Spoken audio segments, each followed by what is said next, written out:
Bienvenido a Curiosidad Nocturna.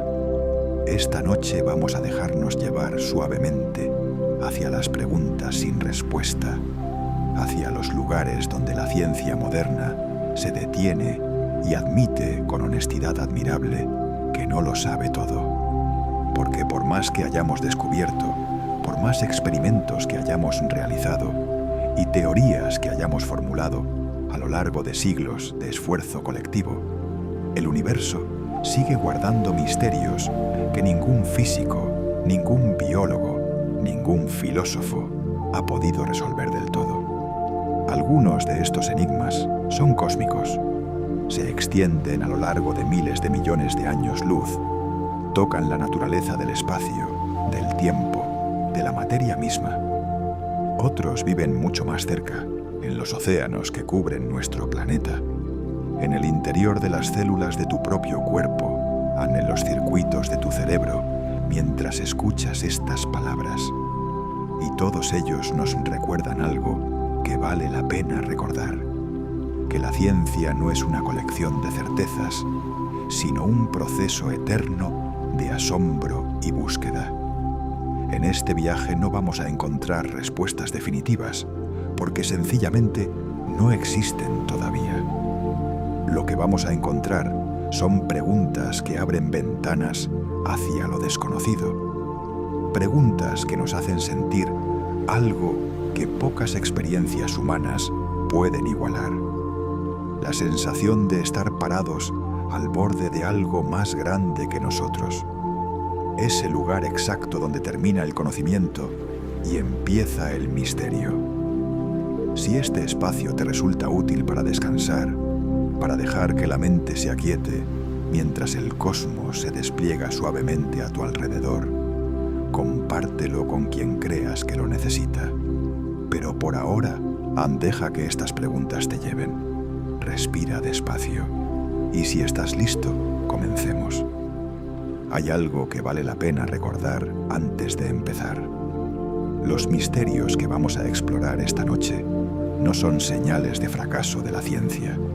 Son todo lo contrario. Cada uno de estos interrogantes sin respuesta representa el punto exacto hasta donde el conocimiento humano ha llegado, el borde del mapa donde el territorio explorado da paso al territorio que todavía no tiene nombre. Y ese borde es siempre el lugar más interesante. Durante toda la historia humana, los mayores avances del conocimiento han venido no de tener más respuestas, sino de hacerse mejores preguntas. Copérnico no respondió a ninguna pregunta nueva. Reformuló la pregunta sobre los movimientos del cielo de una manera diferente, y todo cambió. Darwin no encontró ningún fósil revolucionario. Se preguntó de otra manera por qué los seres vivos son como son, y la biología nunca volvió a ser la misma. Einstein no hizo experimentos que nadie hubiera hecho antes.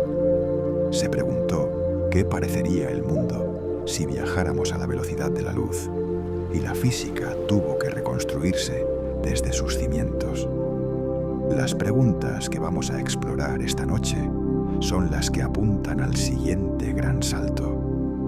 Puede que algunas encuentren respuesta en los próximos años, en el laboratorio de algún investigador que ahora mismo está mirando datos que no entiende del todo, o en la mente de algún estudiante que todavía no ha tenido la idea que lo cambiará todo. Puede que otras permanezcan abiertas durante generaciones, pero todas ellas comparten algo. Nos hacen sentir pequeños y maravillados al mismo tiempo. Nos recuerdan que el universo es mucho más grande y más extraño de lo que podemos imaginar.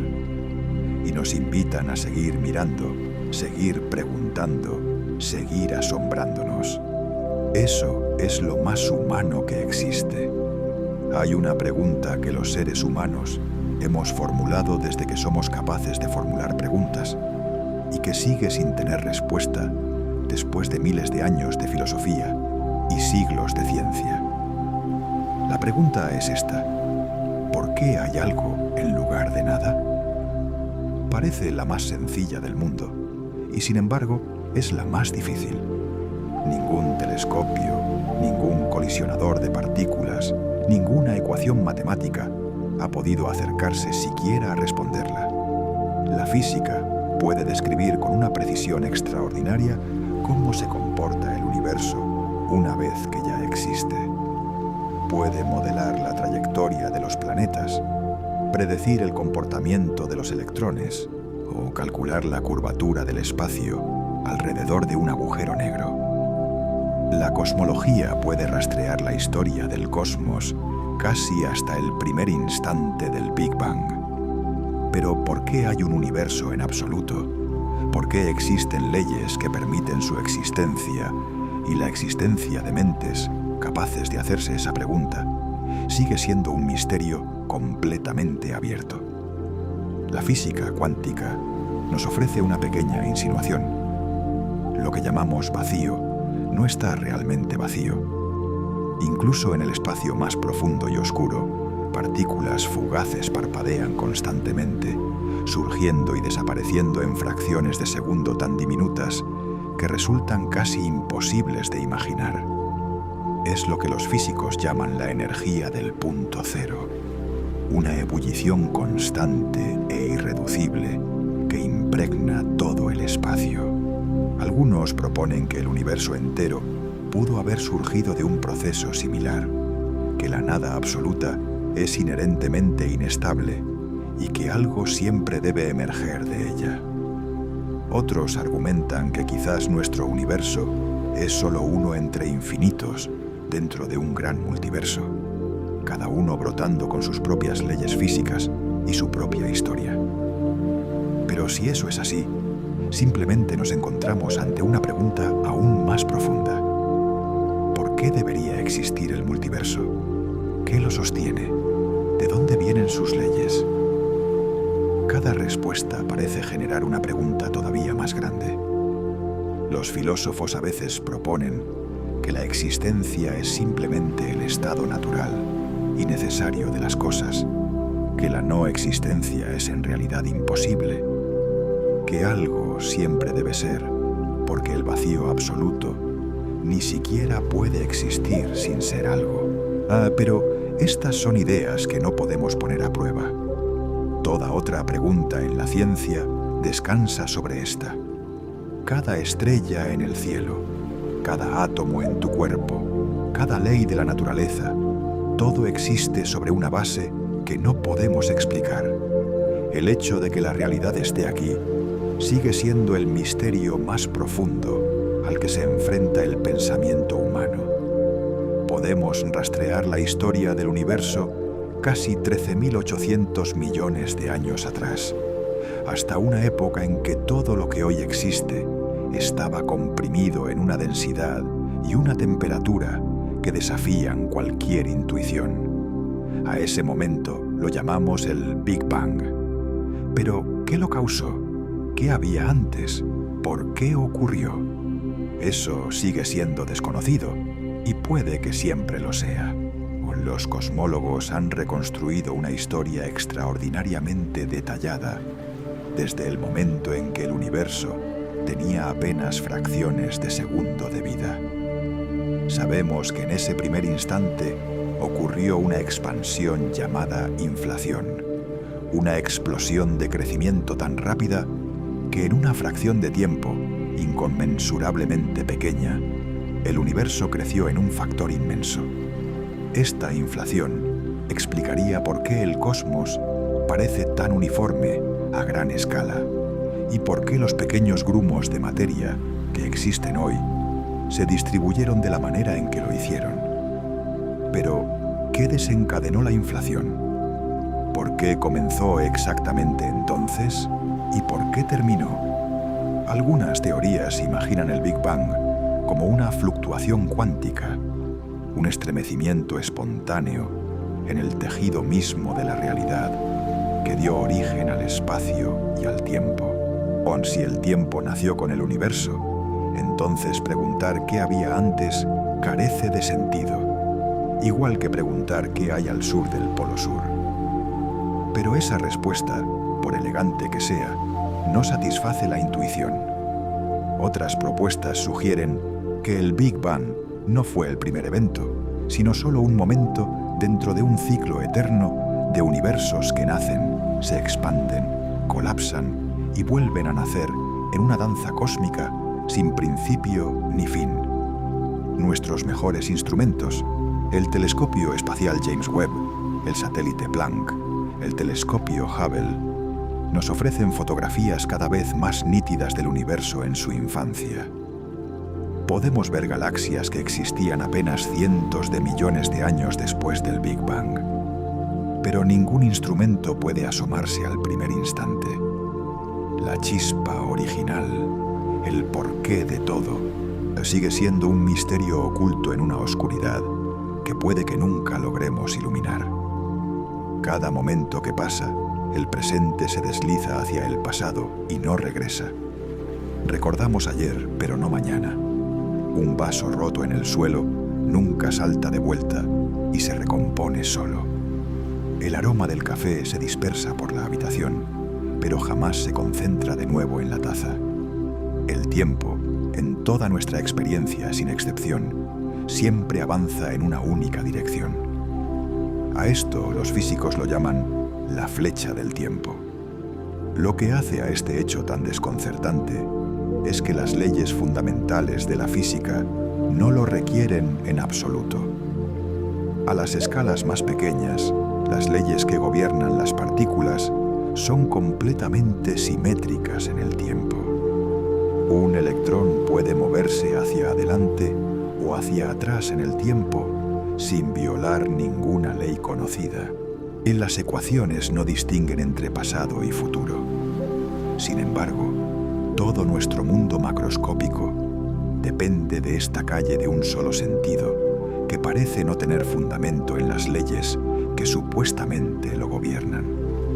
Los físicos intentan explicar esta asimetría mediante la entropía, la tendencia del desorden a aumentar en sistemas complejos.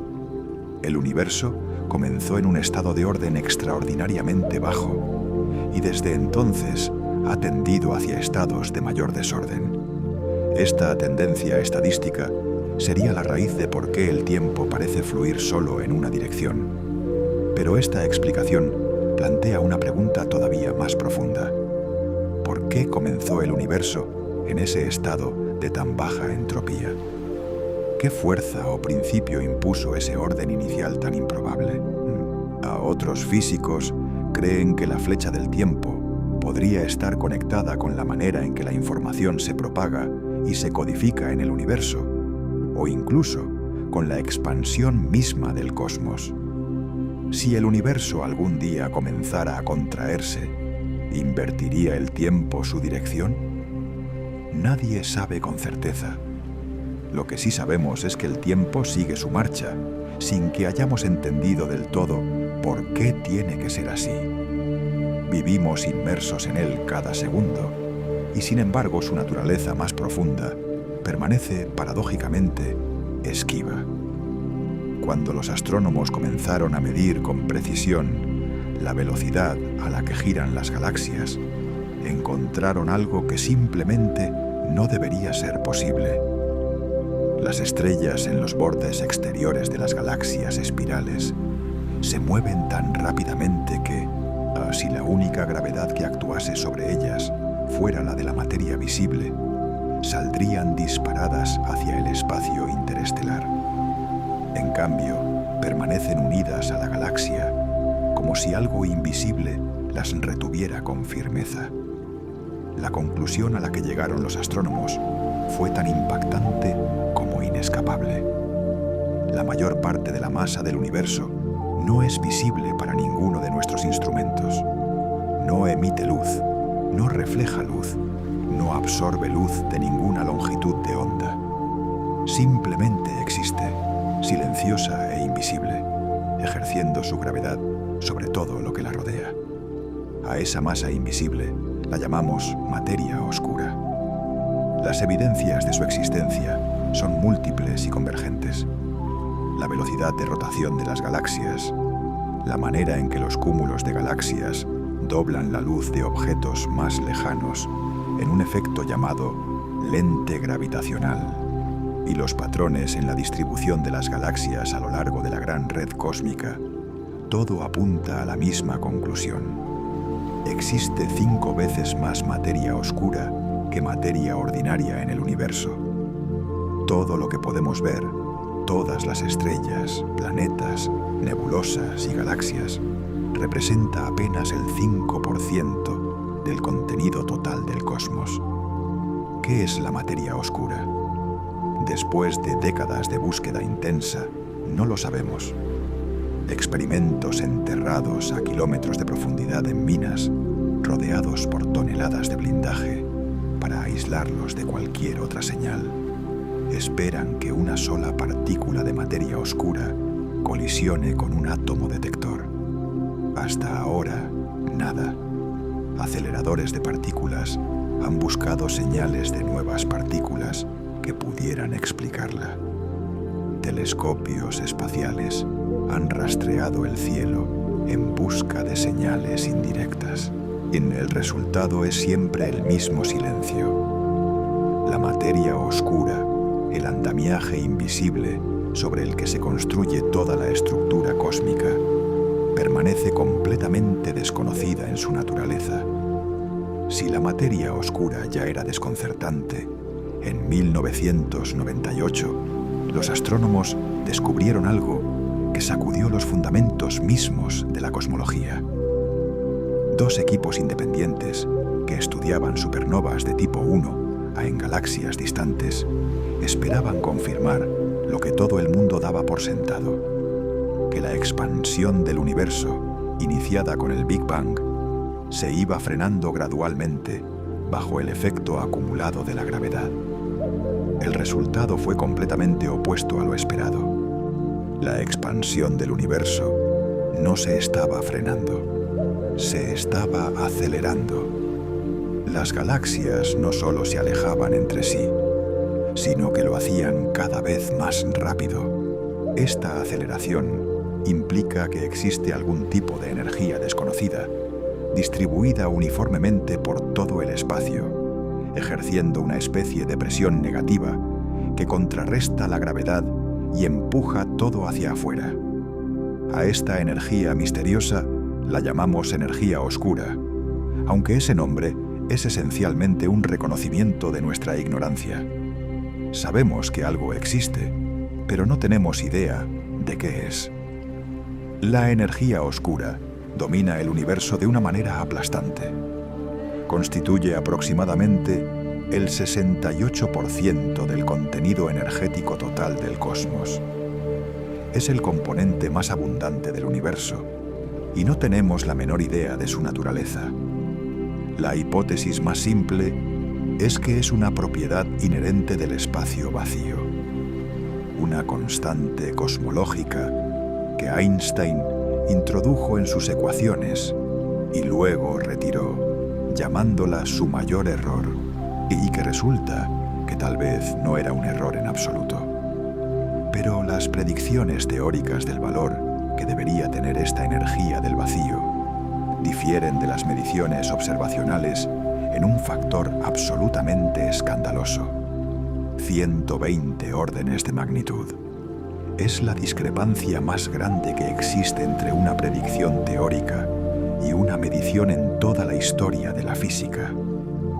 Las consecuencias de la energía oscura son también profundas para el destino del universo.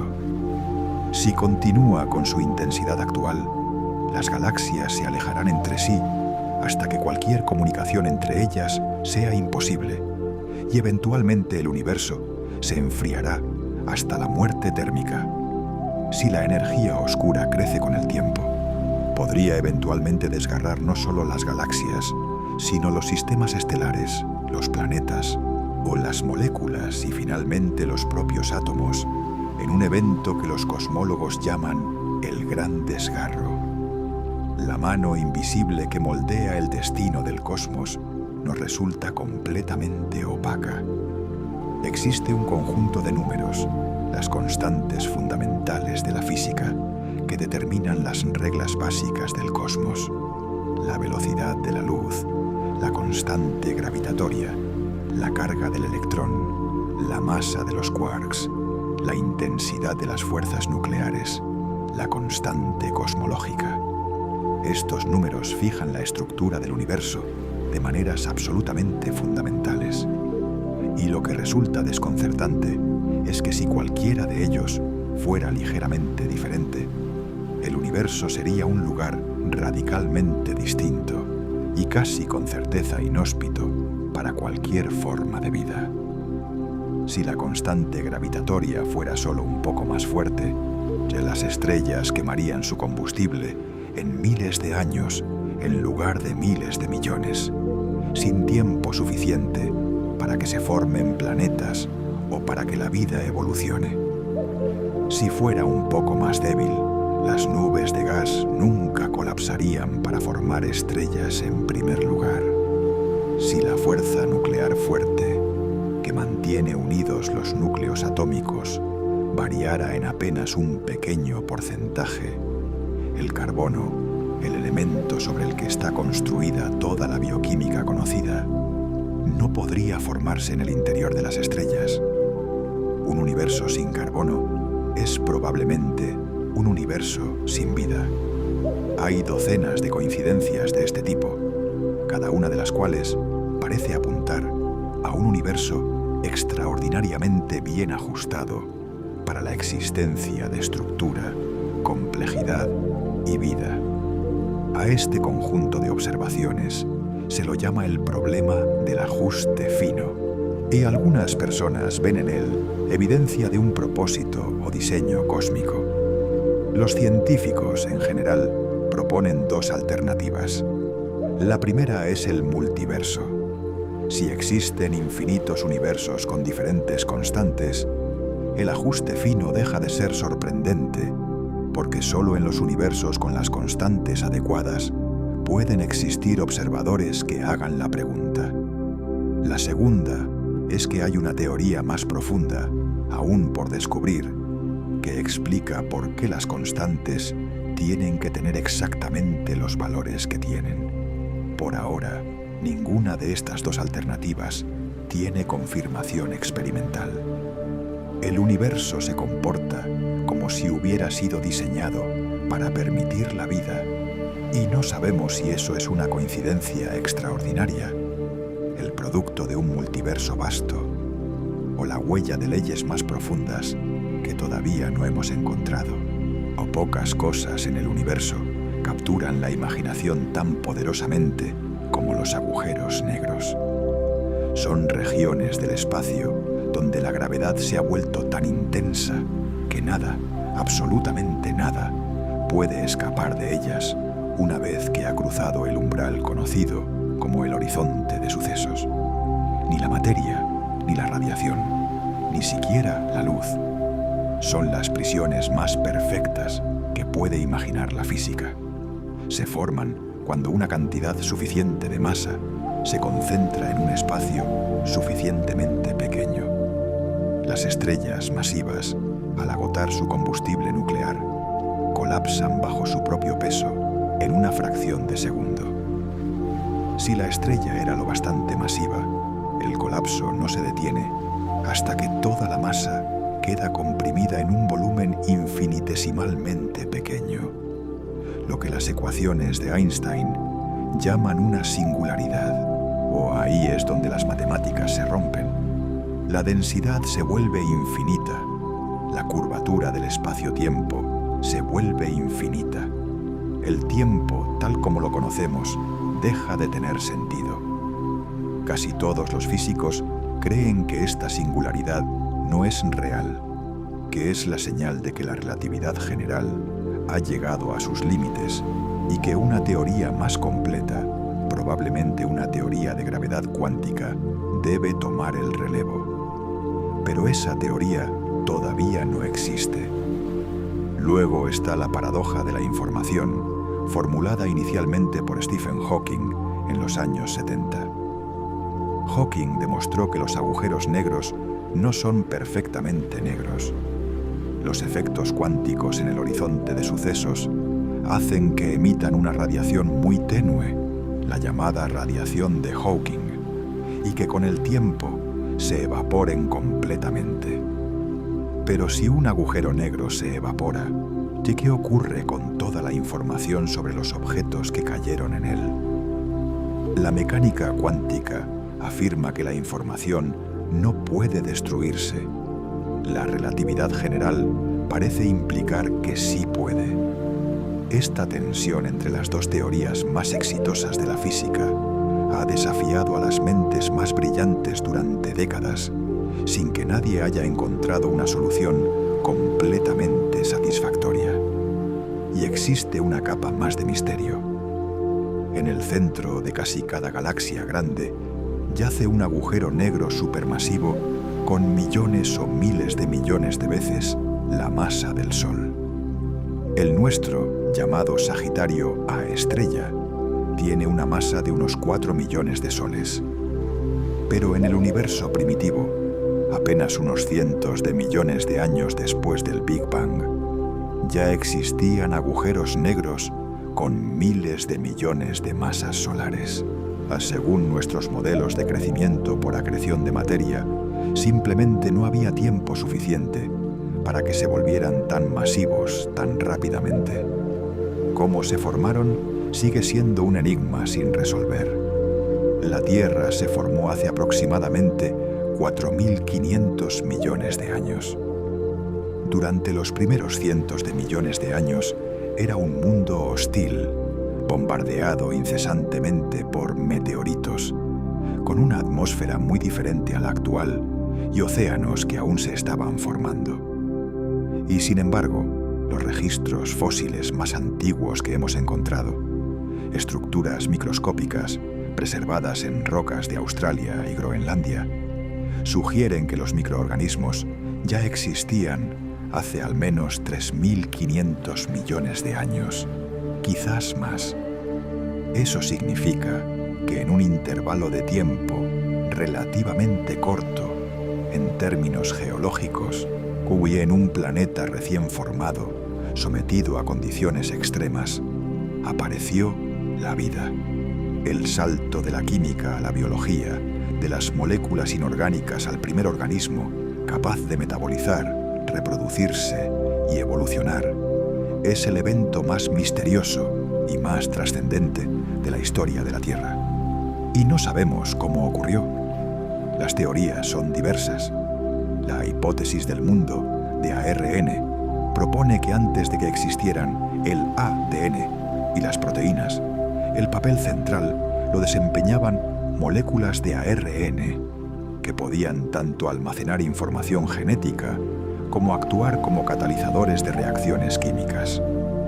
En este escenario, las moléculas de ARN primitivas habrían comenzado a autorreplicarse en algún entorno rico en los precursores químicos adecuados.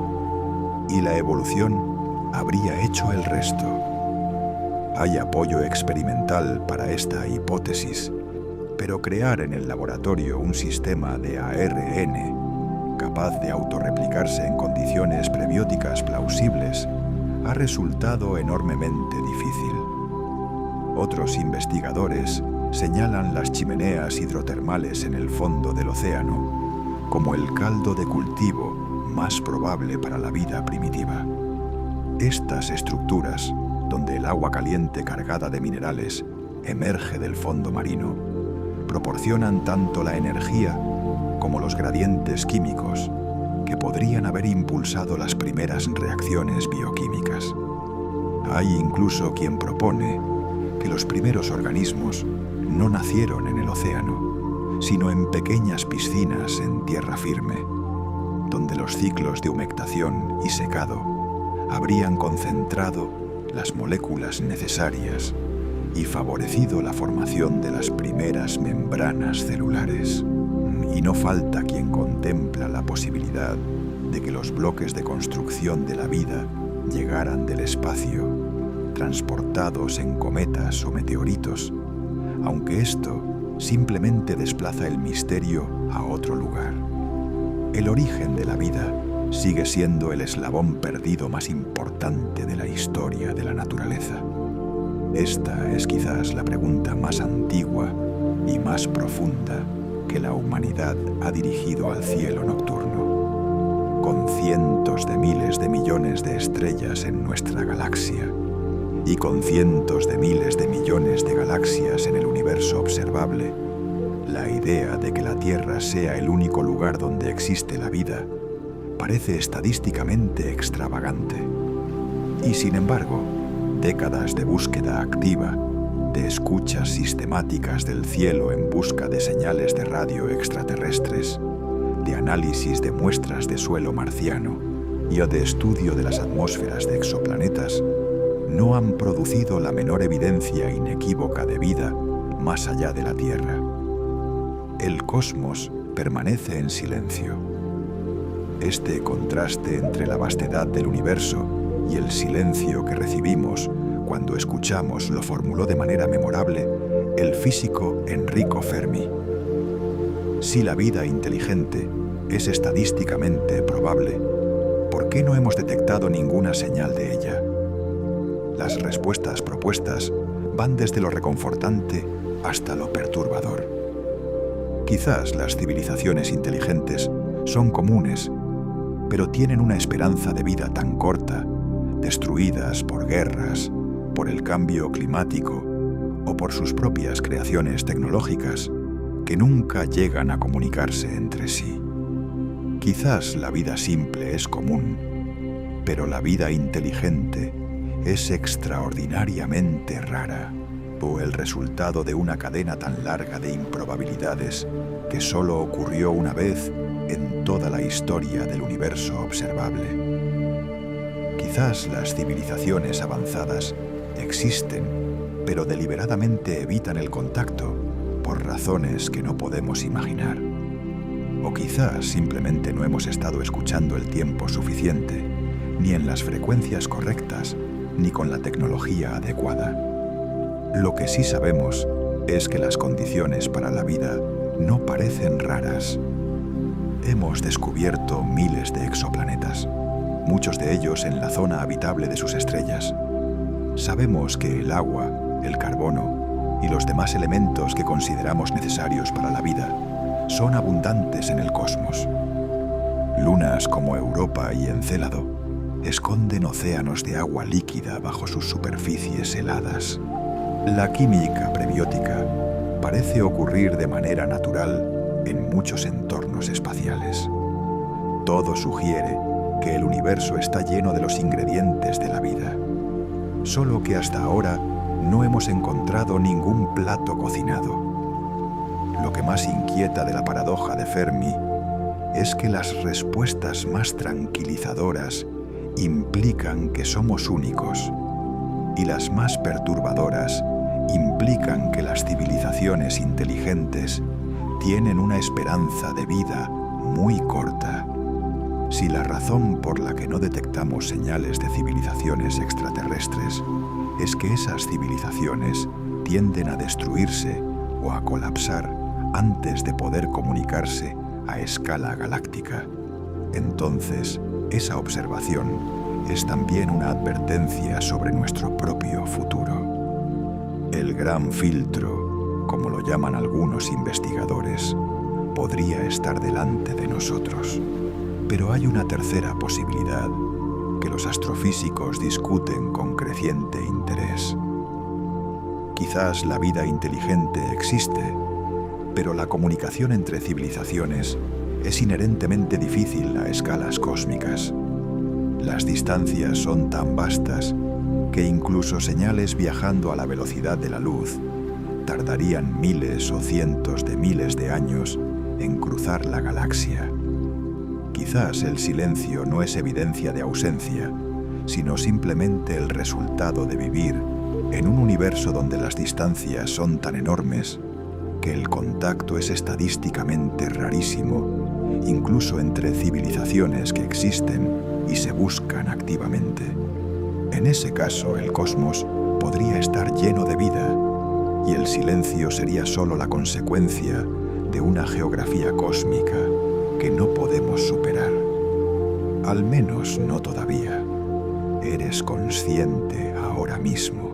Contienes una experiencia subjetiva de este momento. El sonido suave de estas palabras llegando a tus oídos. La sensación del peso de tu cuerpo sobre la cama. La calidad particular de tu atención descansando sobre los misterios que exploramos juntos. Esa experiencia, ese sentido inequívoco de que hay algo que se siente ser tú en este momento preciso, es lo que los filósofos llaman conciencia, o a veces qualia. Y es quizás el problema más difícil que la ciencia ha intentado abordar sin éxito. El neurocientífico puede describir con gran detalle los correlatos neurales de la percepción. Puede decirte qué regiones del cerebro se activan cuando percibes el color rojo, qué tipos de neuronas se disparan cuando escuchas una melodía, cómo fluye la información de un área cortical a otra cuando resuelves un problema. Pero ninguna de estas descripciones, por detallada que sea, explica por qué hay una experiencia subjetiva en absoluto. ¿Por qué el procesamiento de la información que realiza el cerebro va acompañado de un cielo interno, de una perspectiva en primera persona, de algo que se siente? El filósofo David Chalmers llamó a esto el problema difícil de la conciencia, para distinguirlo de los problemas más abordables, aunque no sencillos, de explicar los mecanismos del procesamiento de la información. Algunos científicos y filósofos creen que la conciencia es simplemente una propiedad emergente de sistemas de información suficientemente complejos, que cuando la información se procesa de maneras suficientemente integradas y globales, la experiencia subjetiva surge de manera natural. Otros proponen que la conciencia podría ser una propiedad fundamental del universo, presente de alguna forma en toda la materia, una visión llamada panpsiquismo, que tiene una historia filosófica larga, aunque resulta incómoda para muchos científicos. Otros más piensan que nuestra comprensión de la conciencia requiere una revolución conceptual todavía más profunda, que las categorías con las que pensamos sobre ella son simplemente inadecuadas para capturar su naturaleza real. Lo que es cierto es que la conciencia es al mismo tiempo la cosa más cercana y más familiar que existe, la que experimentamos en cada momento de nuestra vida despierta, y el fenómeno más misterioso que conocemos. Es el lugar donde la ciencia todavía no sabe cómo entrar. Hay una razón por la que este problema parece diferente a los otros que enfrenta la ciencia. Cuando la física no entiende cómo funciona la superconductividad o la biología, no entiende cómo se pliegan ciertas proteínas, el problema parece, en principio, abordable con los métodos habituales. Más experimentos, mejores modelos, más datos. Pero la conciencia plantea un problema diferente en su naturaleza.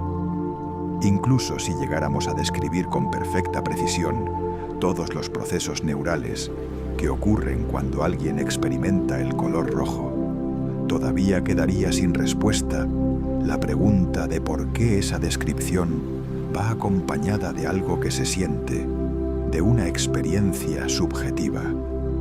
El salto de la tercera persona a la primera persona, de los procesos físicos a la experiencia vivida, parece resistirse a los métodos científicos convencionales de una manera que ningún otro problema conoce.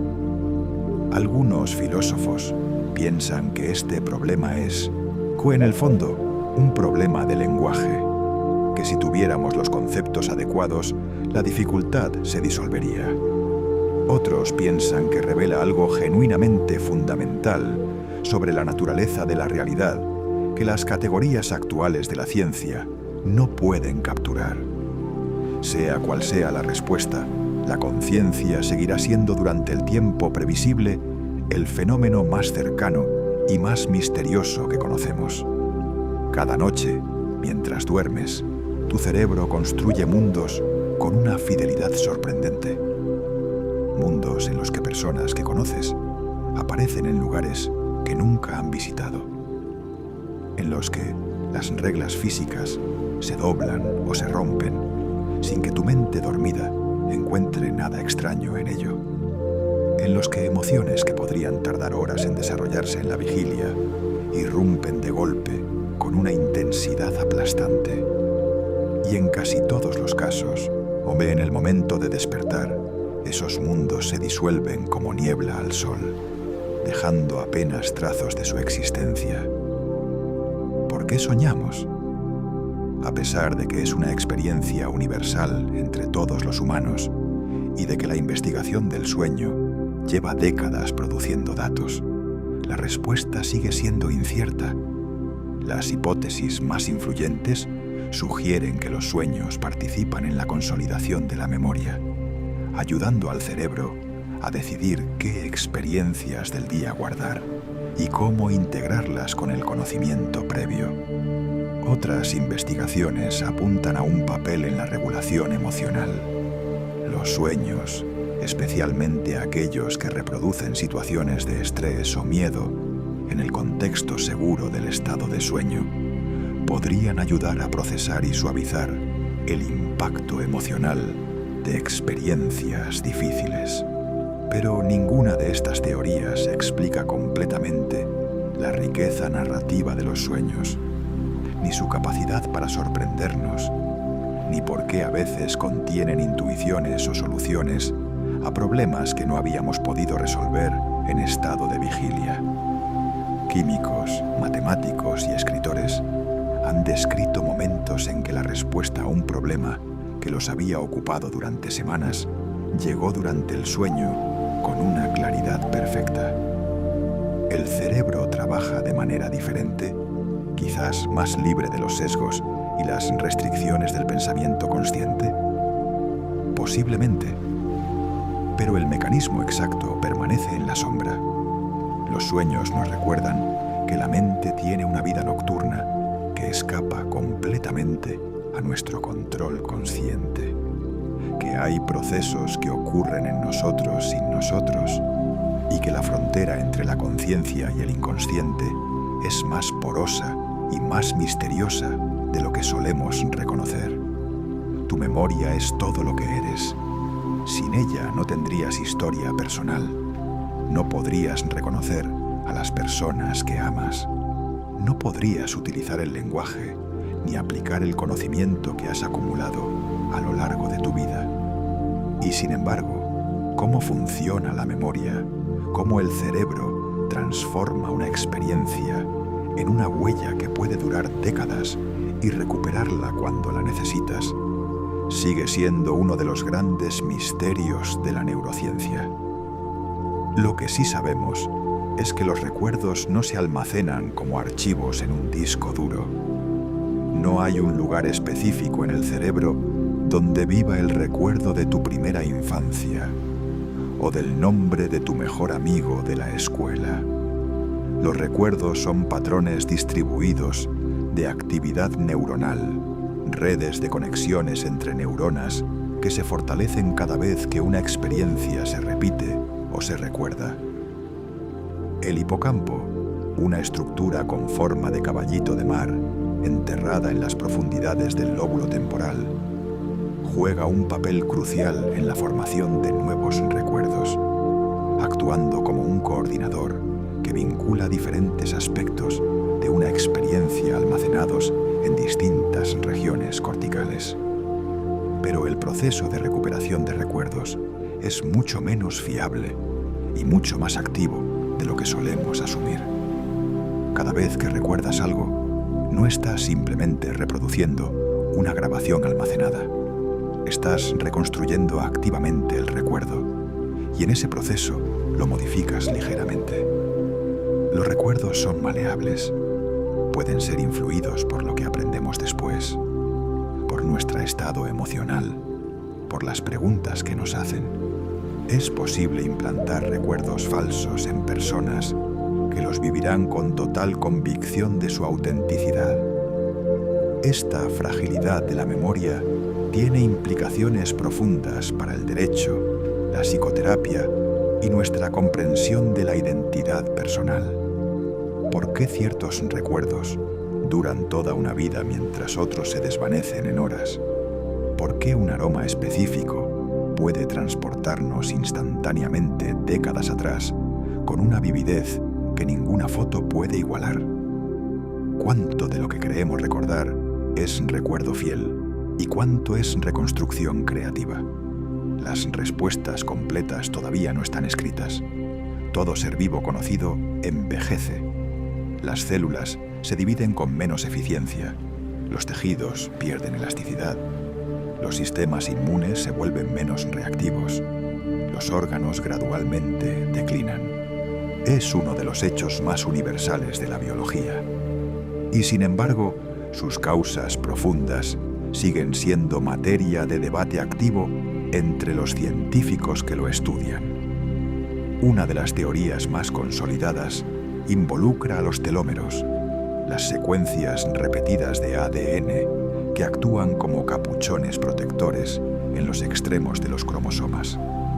Cada vez que una célula se divide, los telómeros se acortan un poco. Cuando se vuelven demasiado cortos, la célula entra en un estado llamado senescencia.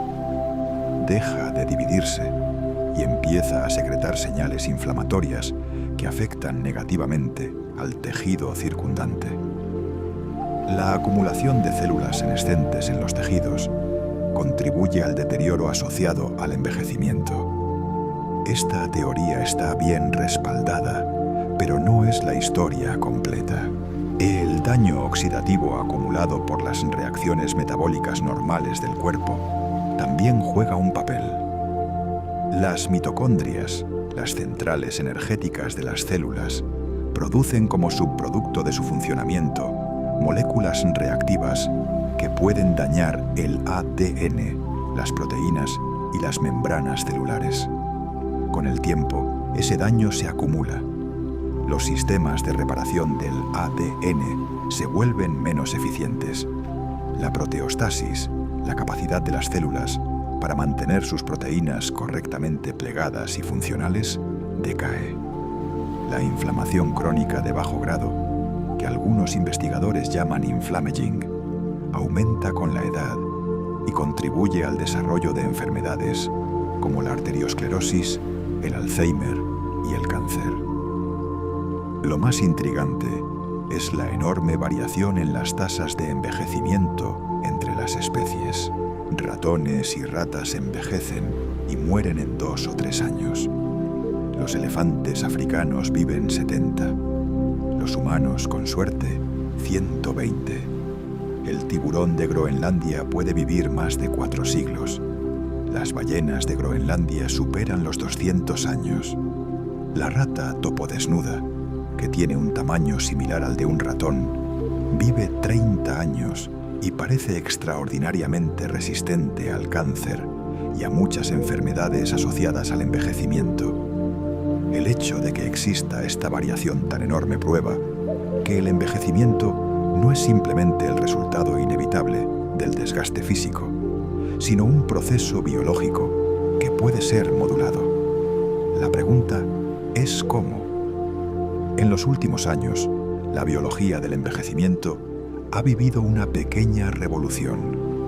Se han identificado lo que algunos investigadores llaman los pilares del envejecimiento: inestabilidad genómica, erosión de los telómeros, alteraciones epigenéticas, pérdida de la proteostasis, desregulación de la detección de nutrientes, disfunción mitocondrial, senescencia celular, agotamiento de las células madre, comunicación intercelular alterada.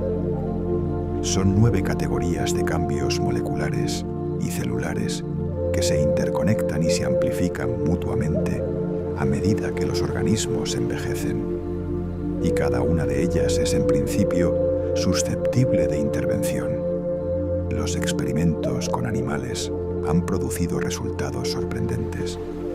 La restricción calórica, sin llegar a la malnutrición, extiende la vida de manera consistente en casi todos los organismos en los que se ha probado. desde levaduras hasta ratones. Fármacos como la rapamicina, que inhibe una vía de señalización celular llamada mTOR, e extienden la vida de los ratones incluso cuando se administran en la edad adulta. La transfusión de sangre de ratones jóvenes a ratones viejos revierte algunos aspectos del envejecimiento en los tejidos. La eliminación selectiva de células senescentes rejuvenece múltiples órganos en ratones. Ninguno de estos hallazgos se ha traducido todavía en intervenciones seguras y efectivas para humanos. Pero el campo ha pasado en pocos años de ser considerado especulativo a ser uno de los más activos y mejor financiados de la biología. La posibilidad de que el envejecimiento sea una condición biológica que puede modularse, no un destino inevitable, ya no parece tan descabellada como hace una generación. Cada primavera, miles de millones de aves emprenden viajes de miles de kilómetros con una precisión que deja sin palabras. Magolondrinas que crían en Europa pasan el invierno en el sur de África y regresan en primavera al mismo nido donde criaron el año anterior, a veces al mismo centímetro. Charranes árticos recorren cada año casi 90.000 kilómetros en su migración entre los polos. Pardelas cenicientas cruzan el Atlántico en semanas. Y todo esto lo hacen sin GPS, sin mapas, en muchos casos de noche, sobre océanos en los que no hay ninguna referencia visual. Los mecanismos que hacen posible esta navegación extraordinaria son objeto de investigación activa y de debate. Las aves usan el sol como referencia durante el día, ajustando sus cálculos en función de la hora. De noche, muchas usan las estrellas, específicamente la posición del cielo alrededor de la estrella polar, para orientarse. Pero estas referencias no son suficientes para explicar la precisión de la navegación en días nublados o sobre el mar. La evidencia más sólida apunta a una capacidad de detectar el campo magnético de la Tierra, una especie de sentido del norte interno que los humanos no poseemos. El mecanismo de esta magnetorrecepción sigue siendo debatido. Una hipótesis implica pequeños cristales de magnetita, el mineral ferromagnético, que se han encontrado en el pico de ciertas aves y podrían actuar como brújulas biológicas. Otra hipótesis más reciente y más extraña sugiere que proteínas fotosensibles, llamadas criptocromos, en la retina de las aves, podrían ser sensibles a los campos magnéticos a través de mecanismos cuánticos, y que las aves literalmente podrían ver el campo magnético de la Tierra como un patrón superpuesto a su campo visual normal. La mariposa monarca añade otra capa de misterio. Millones de estas criaturas que pesan menos de 1 gramo viajan cada otoño desde Canadá hasta unos pocos bosques específicos en la Sierra Madre mexicana, un viaje de más de 4.000 kilómetros. Lo que resulta particularmente extraordinario es que ninguna mariposa individual repite el viaje. Las que llegan en otoño son la tercera o cuarta generación de las que partieron en primavera, y sin embargo encuentran los mismos árboles. ¿Cómo se transmite ese conocimiento geográfico de generación en generación? A través del ADN, a través de mecanismos epigenéticos, a través de algo que todavía no entendemos, sigue siendo un misterio fascinante. Entre todos los rasgos que nos distinguen de los demás animales, el lenguaje es probablemente el más fundamental y el más transformador. Con él podemos hablar de cosas que no están presentes, de tiempos pasados y futuros, de mundos imaginarios, de conceptos abstractos como la justicia, la belleza o la infinitud. Podemos transmitir el conocimiento acumulado de miles de años a un niño en pocas décadas de educación. Podemos coordinar la acción de millones de personas que nunca se conocerán. Podemos crear ficciones compartidas como los dioses, las naciones o el dinero que moldean el comportamiento de civilizaciones enteras. Los demás animales se comunican, algunos de maneras sofisticadas. Las abejas bailan para comunicar la dirección y la distancia de las flores. Los cetáceos tienen vocalizaciones complejas que varían entre poblaciones. Los grandes simios pueden aprender algunos cientos de signos en lenguaje de señas, pero ninguna otra especie parece poseer las estructuras gramaticales recursivas del lenguaje humano, esa capacidad de generar y comprender un número infinito de oraciones a partir de un número finito de palabras y reglas, esa capacidad de incrustar pensamientos dentro de pensamientos hasta cualquier profundidad. ¿Cuándo y cómo emergió el lenguaje en nuestro linaje? Los fósiles no hablan y los sonidos del habla no se preservan en el registro arqueológico. Lo que sí tenemos son evidencias indirectas. El arte figurativo, la joyería y las herramientas complejas que aparecen en el registro arqueológico hace unos 40.000 años en Europa y quizás antes en África sugieren mentes capaces de pensamiento simbólico avanzado. Los cambios en la anatomía del tracto vocal y del hioides, el hueso de la garganta que sostiene la lengua, sugieren adaptaciones para el habla que ocurrieron gradualmente en la línea humana durante los últimos millones de años. Pero si el lenguaje emergió de manera gradual o relativamente súbita, si tiene un único origen geográfico o múltiples, si evolucionó primero el habla o el gesto, son preguntas que los investigadores siguen debatiendo apasionadamente.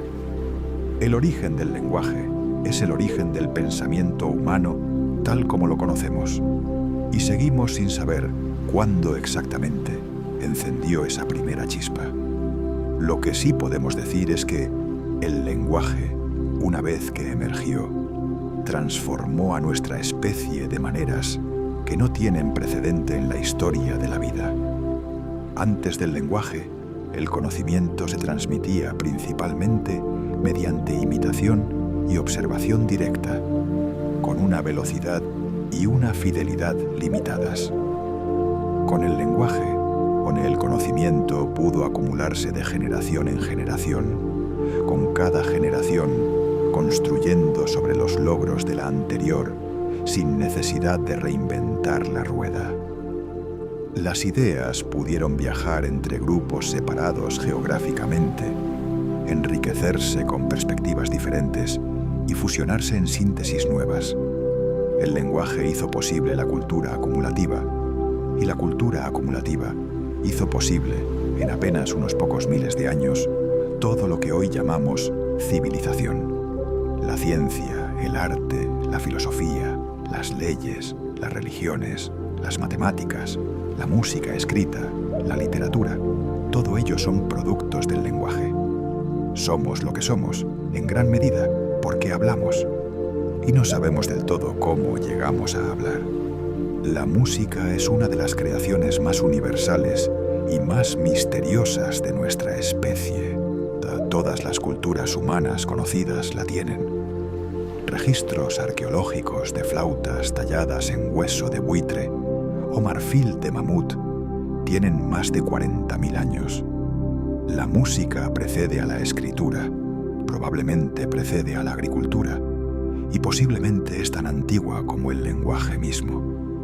Y sin embargo, desde una perspectiva puramente evolutiva, su función sigue siendo poco clara.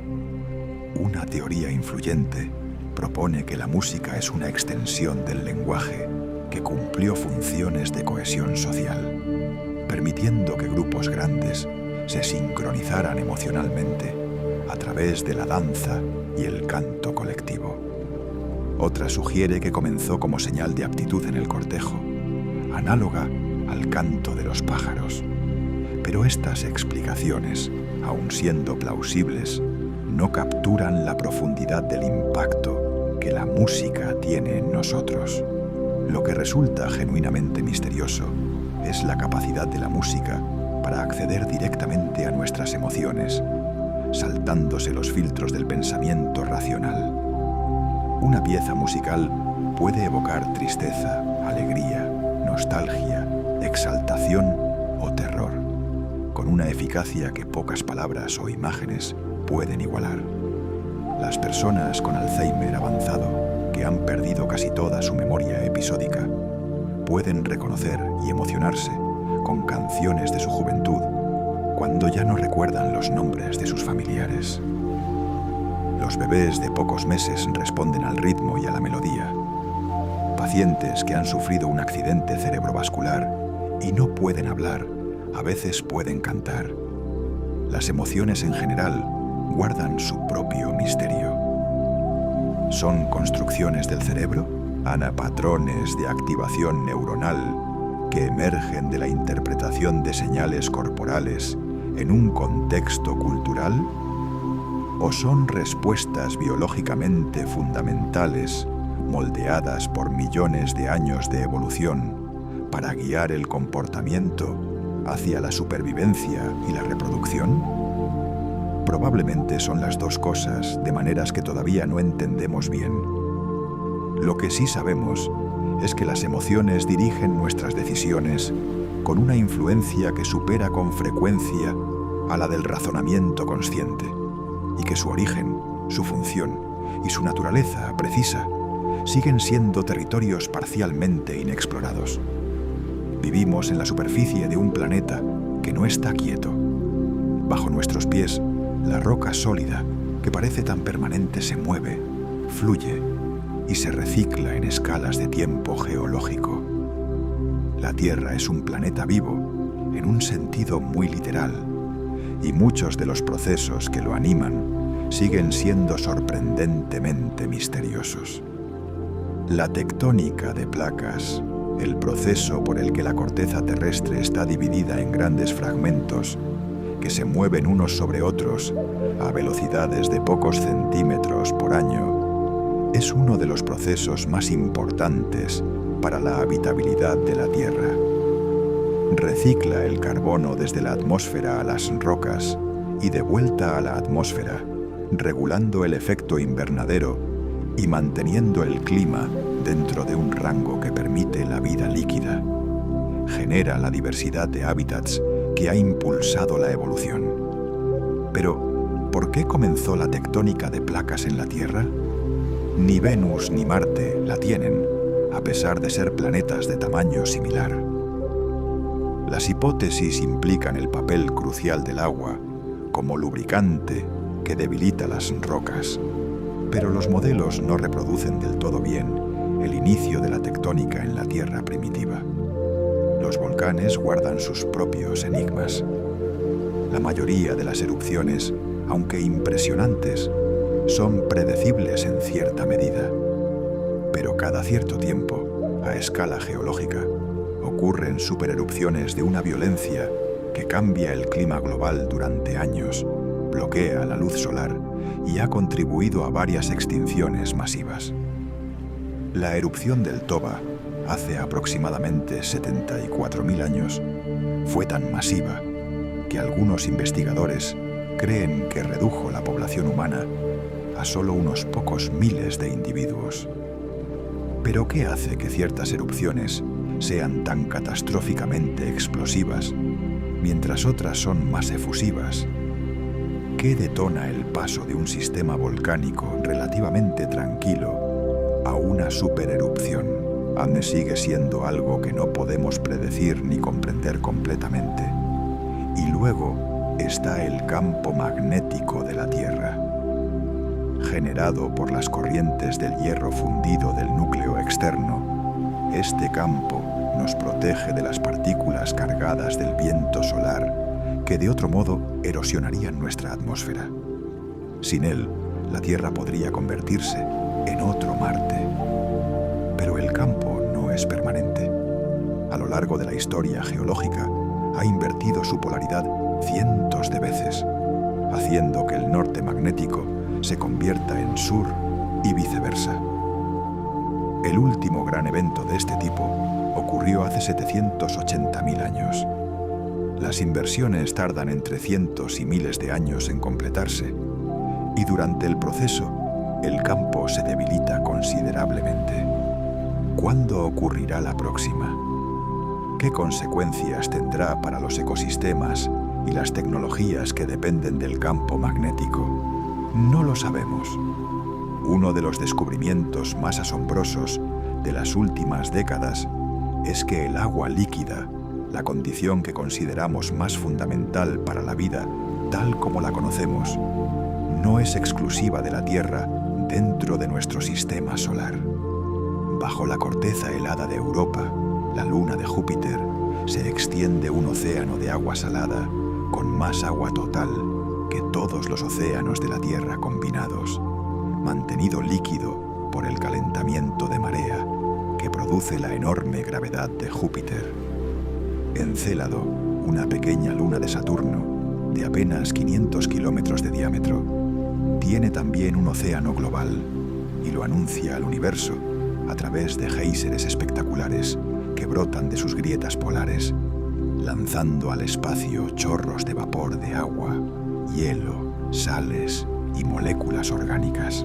O la nave espacial Cassini de la NASA voló a través de esas plumas de Encélado y analizó su composición. Encontró, entre otras cosas, hidrógeno molecular, que podría ser producido por reacciones entre el agua del océano y las rocas calientes del fondo. Exactamente el tipo de reacción que en los océanos terrestres alimenta comunidades enteras de organismos quimiolitotrofos que no dependen en absoluto de la luz solar.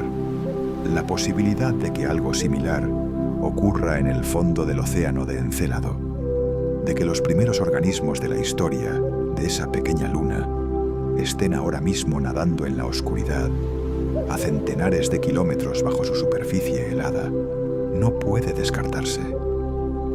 Titán, la luna más grande de Saturno, ofrece una posibilidad todavía más exótica. Su superficie es esculpida por un ciclo meteorológico completo, con evaporación, nubes, lluvia y ríos que desembocan en lagos y mares costeros. Pero todo este ciclo ocurre con metano y etano en lugar de agua, a temperaturas de casi 180 grados bajo cero. Las posibilidades de vida en esas condiciones son especulativas, pero hay investigadores que han propuesto que podrían existir organismos con una bioquímica basada en el metano líquido en lugar del agua, completamente diferentes a todo lo que conocemos. Sería la demostración más radical posible de que la vida puede tomar formas que apenas podemos imaginar. Durante la mayor parte de la historia de la astronomía, hemos estudiado el universo mirando, capturando los fotones, las partículas de luz que los objetos astronómicos emiten en distintas longitudes de onda. Pero en septiembre de 2015 abrimos un sentido completamente nuevo para percibir el cosmos.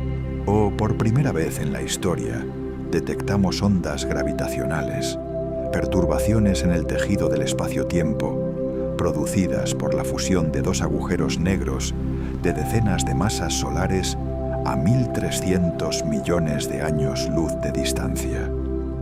La detección, realizada por los interferómetros del Observatorio LIGO, fue un triunfo tecnológico sin precedentes.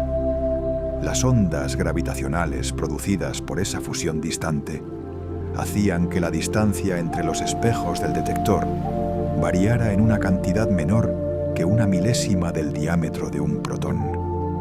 Para detectar esa variación, fue necesario construir instrumentos con una precisión que no tiene comparación en ningún otro campo de la ingeniería.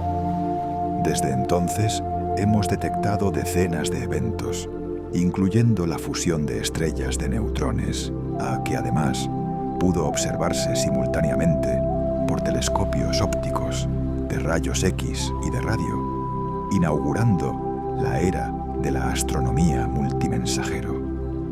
Las ondas gravitacionales nos permiten estudiar el universo de maneras que la luz no puede.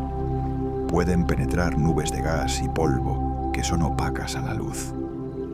Pueden venir de épocas en las que el universo era tan denso y caliente que la luz no podía propagarse libremente. Se espera que el Big Bang haya producido un fondo de ondas gravitacionales primordiales que deberían estar viajando por el cosmos ahora mismo, impregnando todo el espacio como un susurro de los primeros instantes de la creación. Si pudiéramos detectarlas, obtendríamos información sobre el universo en el primer instante de su existencia, mucho antes de que la radiación de fondo de microondas se emitiera. Ese es el siguiente gran horizonte de la astronomía de ondas gravitacionales. Y las preguntas que esperamos responder con él podrían cambiar nuestra comprensión del origen de todo lo que existe. En la década de 1980, el neurofisiólogo Benjamin Libet realizó una serie de experimentos que han generado debate filosófico incesante desde entonces. Pidió a los participantes que movieran la muñeca cuando quisieran, mientras registraba tanto su actividad cerebral como el momento en que reportaban haber tomado conscientemente la decisión de moverse. El resultado fue inquietante.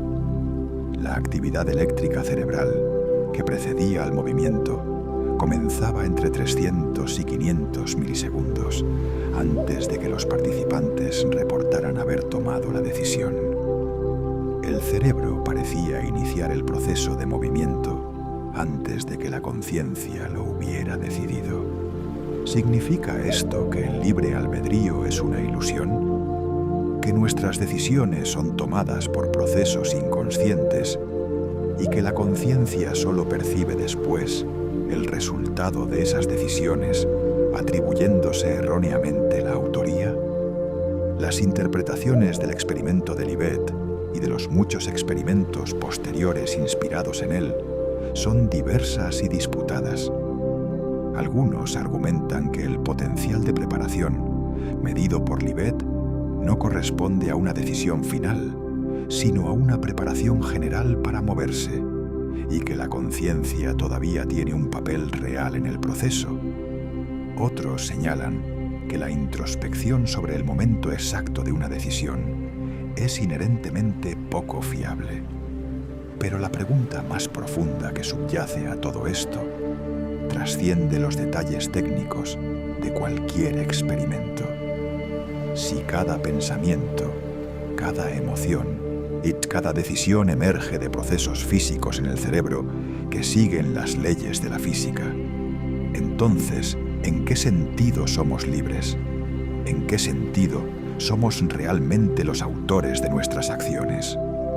Esta pregunta tiene implicaciones que van mucho más allá de la neurociencia. Afecta a cómo entendemos la responsabilidad moral, cómo construimos los sistemas legales, cómo nos relacionamos con nosotros mismos y con los demás. Y no tiene una respuesta consensuada ni en la filosofía ni en la ciencia. La creatividad, esa capacidad de generar algo genuinamente nuevo, ya sea una teoría científica, una obra de arte, una solución a un problema práctico, es uno de los rasgos más notables y más misteriosos de la mente humana. Y sabemos algo sobre sus condiciones. La creatividad parece favorecida por el conocimiento profundo de un dominio combinado con cierta capacidad de pensar de manera no convencional, por estados mentales relajados o de ligera ensoñación que permiten conexiones entre ideas que el pensamiento enfocado y analítico no haría por la exposición a campos de conocimiento diversos.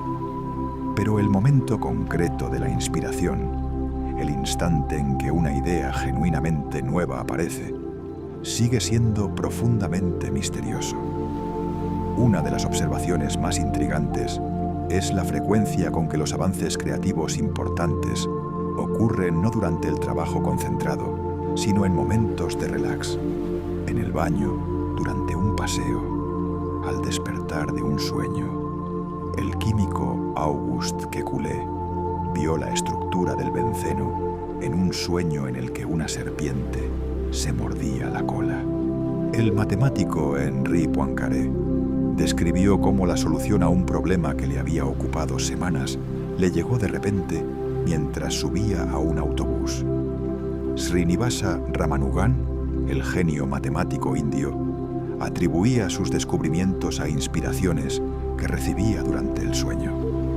Esto sugiere que gran parte del trabajo creativo ocurre en procesos mentales a los que no tenemos acceso consciente, que el subconsciente continúa elaborando problemas cuando la mente consciente se ha retirado. Las neuroimágenes del cerebro durante el pensamiento creativo muestran patrones de activación diferentes a los observados durante el pensamiento analítico.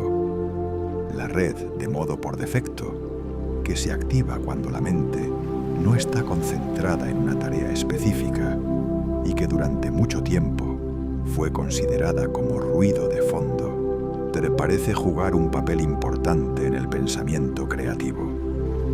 Pero estas observaciones no explican el mecanismo fundamental de la creatividad. No nos dicen cómo el cerebro genera algo genuinamente nuevo en lugar de simplemente recombinar lo existente. Ese mecanismo sigue siendo, en su esencia, oscuro. La historia de la vida en la Tierra no es una historia de progreso continuo y pacífico hacia la complejidad. Es una historia interrumpida por catástrofes de una escala que resulta difícil de comprender. Períodos en los que la diversidad de la vida se desplomó en fracciones de tiempo geológicamente brevísimas. Los paleontólogos han identificado 5 grandes extinciones masivas en los últimos 540 millones de años, y las causas de algunas de ellas, así como los mecanismos detallados por los que se desarrollaron, siguen siendo objeto de investigación activa. La más devastadora fue la extinción del final del Pérmico, hace unos 252 millones de años, que acabó con aproximadamente el 96% de las especies marinas y el 70% de las terrestres. El planeta tardó decenas de millones de años en recuperar una diversidad comparable a la anterior.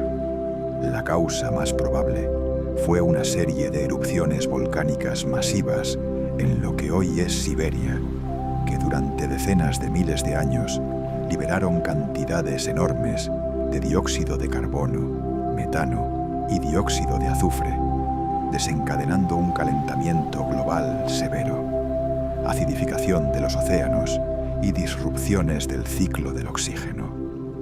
Pero los detalles de cómo exactamente estos efectos se combinaron para producir una extinción tan masiva y tan selectiva todavía se están investigando. La extinción del Cretácico, o hace 66 millones de años, que eliminó a los dinosaurios no avianos y a aproximadamente 3/4 partes de todas las especies del planeta, tiene una causa más clara: el impacto de un asteroide o cometa de unos 10 kilómetros de diámetro en lo que hoy es la península de Yucatán. El impacto liberó una energía equivalente a miles de millones de bombas de hidrógeno, desencadenó tsunamis globales, incendios masivos y, sobre todo, una nube de polvo y hollín que bloqueó la luz solar durante meses o años, interrumpiendo la fotosíntesis y colapsando las cadenas alimentarias desde la base. Sin embargo, algunos grupos sobrevivieron, entre ellos los mamíferos, las aves, los cocodrilos, las tortugas y las serpientes. ni comprender por qué ciertos linajes sobrevivieron a impactos tan masivos, mientras otros desaparecieron para siempre, sigue siendo una de las preguntas más fascinantes de la paleontología. Por mucho que hayamos enviado sondas y telescopios a estudiar los planetas del Sistema Solar, cada misión cercana revela que los mundos que creíamos conocer son más extraños y más complejos de lo que pensábamos. Los planetas exteriores, en particular, están llenos de misterios que todavía no sabemos cómo resolver. Los anillos de Saturno son uno de los objetos más hermosos del Sistema Solar, visibles incluso con telescopios pequeños desde la Tierra. Durante mucho tiempo, se asumió que eran tan viejos como el propio Saturno, reliquias del material del que se formó el planeta hace 4.500 millones de años. Pero los datos de la misión Cassini, de que orbitó Saturno durante 13 años, antes de hundir intencionalmente la sonda en la atmósfera del planeta en 2017, sugieren algo sorprendente. Los anillos son relativamente jóvenes, quizás de solo unos pocos cientos de millones de años. Son extrañamente limpios, compuestos principalmente de agua helada, con poca contaminación, por el polvo interplanetario que habría acumulado durante miles de millones de años. ¿Cómo se formaron tan recientemente, si fue por la destrucción de una luna que se acercó demasiado al planeta, o por algún otro mecanismo, sigue siendo debatido? Urano tiene un problema todavía más fundamental. Está inclinado. Mientras que los demás planetas giran sobre ejes más o menos perpendiculares al plano de su órbita alrededor del Sol, Urano está inclinado 98 grados, rodando literalmente de lado como una pelota de billar. La explicación más popular es que en algún momento de la historia temprana del Sistema Solar, Urano sufrió una o varias colisiones con protoplanetas masivos que lo derribaron de su posición original. Pero las simulaciones de este impacto tienen dificultades para reproducir exactamente las características actuales de Urano sin afectar de manera irrealista a los demás planetas. Y Neptuno, el planeta más lejano del Sistema Solar, tiene la tormenta más violenta de la que tenemos conocimiento. Los vientos de su atmósfera alcanzan casi 2.000 kilómetros por hora, más rápidos que cualquier viento medido en la Tierra. Pero lo más desconcertante es que Neptuno recibe una cantidad mínima de energía solar a esa distancia. La energía que alimenta esos vientos viene de alguna fuente interna del planeta que no comprendemos bien. El universo cercano, o el de nuestros propios vecinos planetarios, sigue guardando sorpresas. Existe una observación que el físico Eugene Wigner formuló en un famoso ensayo de 1960 y que ha generado reflexión filosófica desde entonces: la irrazonable eficacia de las matemáticas en las ciencias naturales.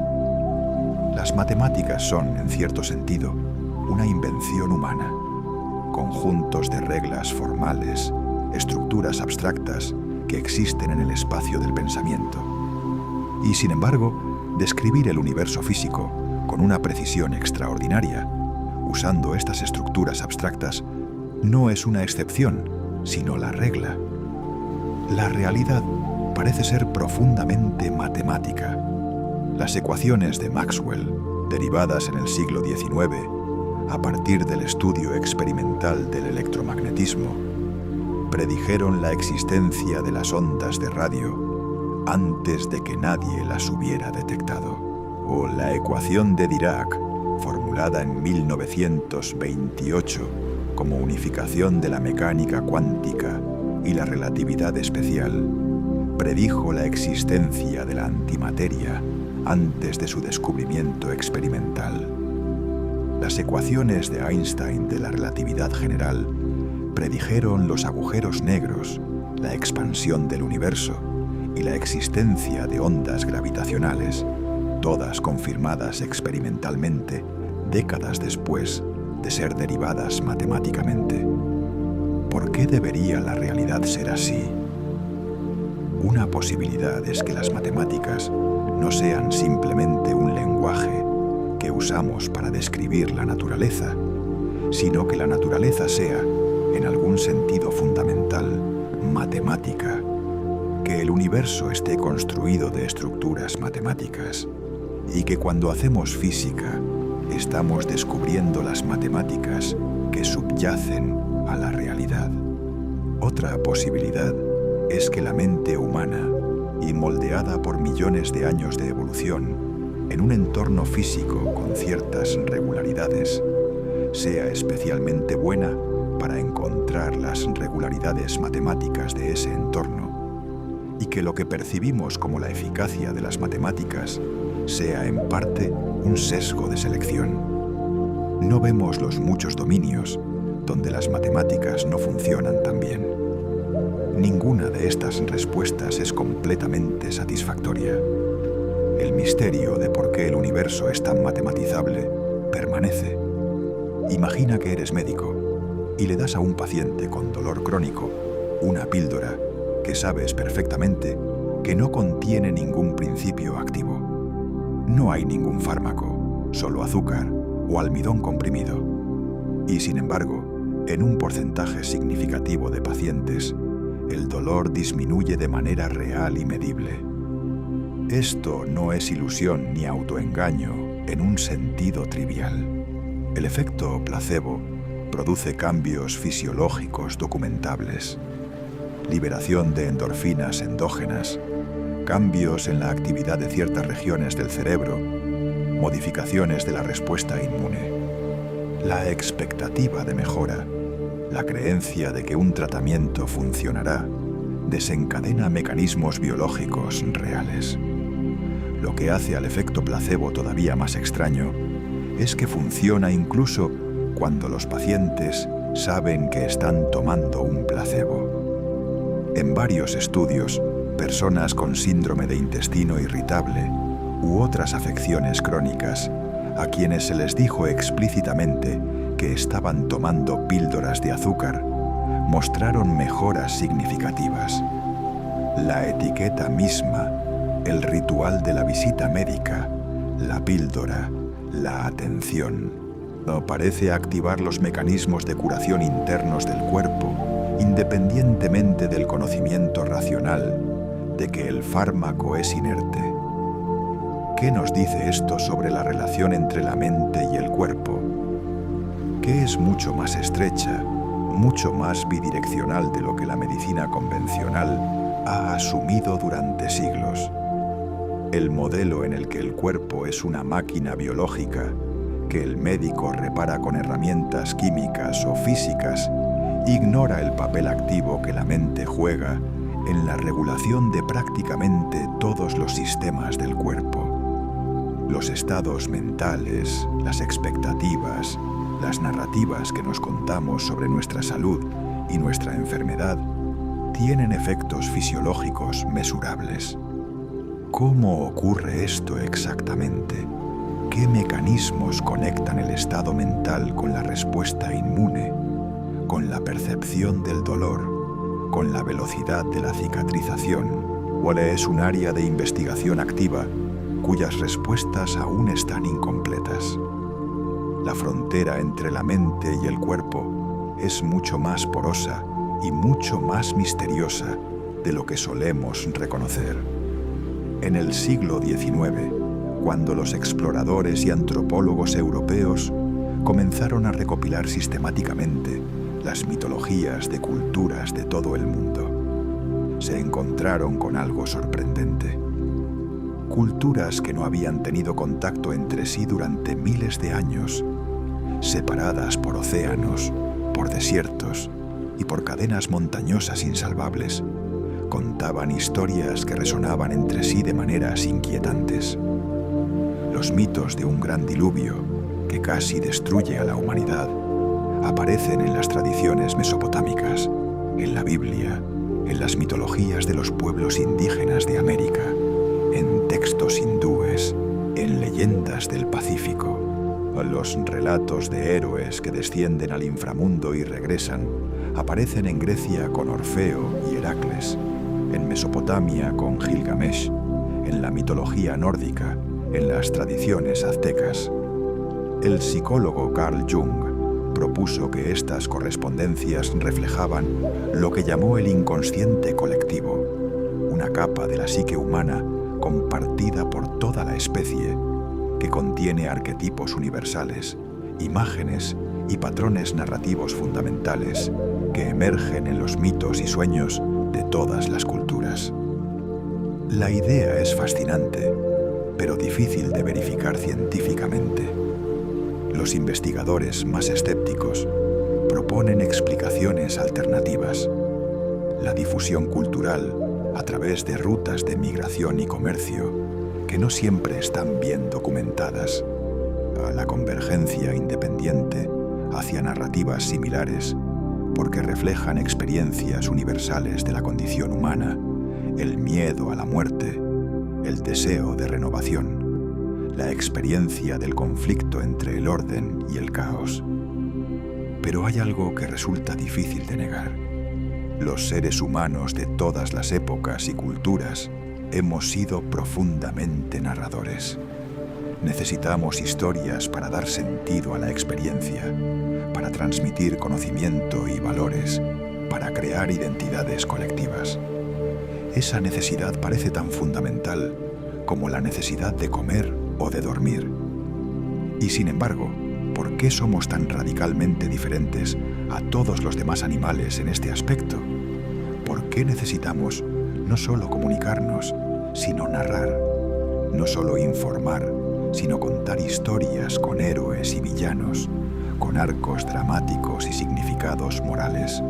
¿O es una pregunta cuya respuesta completa todavía no tenemos?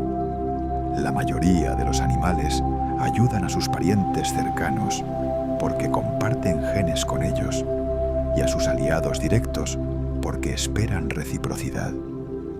Estas formas de cooperación tienen explicaciones evolutivas relativamente bien establecidas. Pero los humanos hacen algo que resulta mucho más difícil de explicar desde una perspectiva evolutiva estricta. Ayudamos a desconocidos con quienes no compartimos genes y de quienes no esperamos ningún beneficio directo. Donamos sangre a personas que nunca conoceremos. Dejamos propinas en restaurantes a los que no volveremos. Arriesgamos la vida para salvar a personas que no conocemos. Construimos sistemas de seguridad social para sostener a extraños en la adversidad. Algunos teóricos evolutivos proponen que este altruismo expandido emergió como una adaptación para vivir en grupos grandes de individuos con escaso parentesco, en los que la reputación y las normas sociales aplicadas mediante castigo y recompensa podían hacer que el comportamiento cooperativo fuera adaptativo. Otros sugieren que la selección cultural, la propagación de normas, instituciones y creencias que favorecen la cooperación a gran escala, puede haber jugado un papel tan importante como la selección genética en moldearnos como la especie altamente cooperadora que somos. Pero más allá de las explicaciones, hay algo en la extensión y la profundidad de la cooperación humana que parece trascender cualquier cálculo evolutivo simple. La historia humana está llena de ejemplos de personas que se han sacrificado por extraños sin ninguna ganancia personal previsible, guiadas por principios morales abstractos sobre la dignidad humana o la justicia. El filósofo Kant hablaría de un imperativo moral que reconocemos como vinculante de manera independiente de sus consecuencias para nuestra aptitud evolutiva. Sea cual sea la explicación, la disposición humana a ayudar a desconocidos, a indignarse ante la injusticia hacia personas que no conocemos, a construir instituciones orientadas al bien común, sigue siendo uno de los fenómenos más notables y, en cierto sentido, más misteriosos de la naturaleza. Es también, quizás, lo mejor que hay en nosotros. Hemos recorrido juntos un largo camino esta noche, desde el primer instante del universo, de cuando todo lo que existe estaba comprimido en un punto de densidad inconcebible, hasta los paisajes de metano de Titán y los océanos ocultos bajo el hielo de Europa. Desde el interior incognoscible de los agujeros negros hasta el interior igualmente misterioso de la conciencia humana. Desde las tormentas de siglos que azotan Júpiter hasta las tormentas de emociones que recorren el cerebro de cualquier persona que ahora mismo esté escuchando estas palabras. Y en cada parada, en cada una de estas preguntas sin respuesta, hemos encontrado algo que vale la pena llevar con uno. La sensación de estar parados en los bordes del conocimiento humano, mirando hacia la oscuridad con curiosidad en lugar de con ansiedad. Porque las preguntas sin respuesta no son fracasos, son horizontes, son la prueba de que el universo es más rico, más profundo y más generoso en maravillas de lo que cualquier generación anterior había podido imaginar. Algunos de los misterios que hemos explorado esta noche se resolverán en las próximas décadas. El telescopio James Webb ya está devolviendo imágenes que cambiarán nuestra comprensión de las primeras galaxias. Las futuras misiones a Europa y Encélado podrían, literalmente, cambiar nuestra comprensión de la vida en el universo. Los experimentos de física de partículas siguen buscando con paciencia las partículas que podrían constituir la materia oscura. Los neurocientíficos mapean el cerebro con una resolución cada vez mayor, acercándose lentamente al misterio de la conciencia. Vivimos en una época de descubrimientos sin precedentes en la historia de la ciencia. Pero otros misterios quizás nunca se resuelvan. La pregunta de por qué existe algo en lugar de nada podría pertenecer a esa categoría. La pregunta de qué hay más allá del horizonte del universo observable también.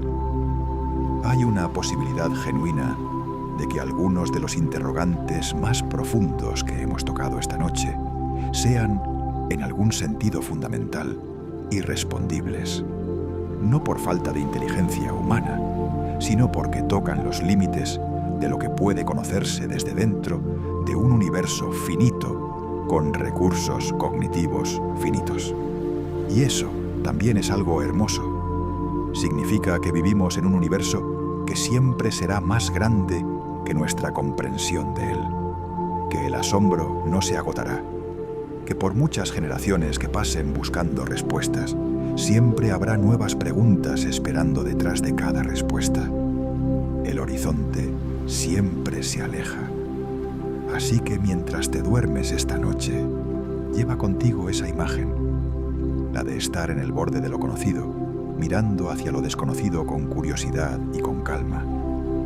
No necesitas respuestas para maravillarte, solo necesitas preguntas. Y las preguntas más hermosas son precisamente las que no tienen respuesta todavía.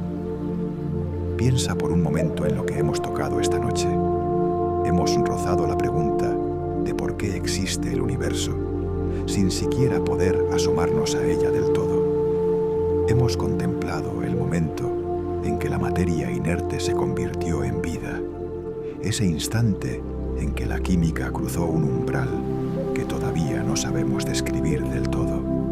Hemos considerado la posibilidad de que en este mismo momento, debajo del hielo de lunas lejanas, en océanos que nunca ha tocado la luz del sol, algo vivo pueda estar nadando en la oscuridad. Hemos estado en los bordes del tiempo, preguntándonos por qué fluye en una sola dirección.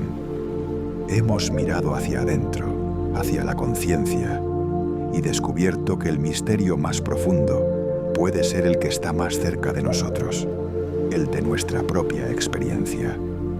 Todas estas preguntas seguirán ahí mañana, y pasado mañana, y dentro de 100 años, aunque las respuestas que tengamos entonces sean diferentes a las de hoy. El universo no se agota, la curiosidad no se agota, y tú, que eres parte de este universo que ha aprendido a hacerse preguntas sobre sí mismo, tampoco tienes por qué agotarte esta noche. Deja que tu respiración encuentre su propio ritmo, lento y profundo, como el movimiento de las mareas. Deja que el peso de tu cuerpo se hunda suavemente en la oscuridad quieta. Imagina por un momento que eres luz viajando por el cosmos, libre de la gravedad, libre del tiempo tal como lo vivimos aquí, pasando junto a galaxias que tardan millones de años en girar sobre sí mismas, deslizándote entre nebulosas donde ahora mismo se están formando estrellas que brillarán durante miles de millones de años. Y en algún lugar muy lejano, en un pequeño punto azul que orbita una estrella ordinaria, en el brazo exterior de una galaxia espiral entre cientos de miles de millones, alguien está a punto de dormirse haciéndose preguntas sobre todo esto. Que los misterios te acompañen suavemente mientras cruzas el umbral del sueño. Que tu mente descanse. Y si hay sueños esperándote al otro lado, que sean tan vastos y tan misteriosos como el universo que acabamos de recorrer juntos esta noche.